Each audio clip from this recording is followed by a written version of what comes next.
Node based structure. ఇది నేను మీకు ఇప్పుడు చెప్తాను.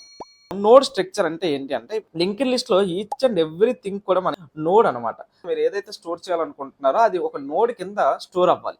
అంటే దాంట్లో 2 ప్రాపర్టీస్ ఉంటాయి. ఒకటి డేటా, రెండవది నెక్స్ట్ నోడ్. సో మనం 3 వాల్యూస్ ని స్టోర్ చేసుకోవాలి అని అనుకుంటే నేను ఏమని చెప్పాను, 10 అనే వాల్యూ అనేది, 20 అనే ఒక వాల్యూ ఉంది, 30 అనే ఇంకొక వాల్యూ ఉంది. సో నాకు 20 అనేది నాకు 10 కి అటాచ్ అవ్వాలి అంటే ఈ 20 యొక్క అడ్రస్ ఏదైతే ఉందో అది ఈ నోడ్ 1 యొక్క లింక్ లో నెక్స్ట్ నోడ్ యొక్క అడ్రస్ లో అక్కడ మనం స్టోర్ చేసుకోవాలి. నెక్స్ట్ 30కి 1200 అయితే ఈ 30 యొక్క 1200 అనేది మనం ఎక్కడ స్టోర్ చేసుకోవాలి. ఓకే, దీని 1000 అనుకోండి, ఇది 1000 అనమాట. ఇక్కడ మనకి నల్ ఉంటుంది. సో మనం 3 వాల్యూస్ స్టోర్ చేసుకోవాలనుకునేటప్పుడు ఇక్కడ నాకు 10 అనేది ఏంటి, నోడ్ 1, ఇది నోడ్ 2, ఇది నోడ్ 3.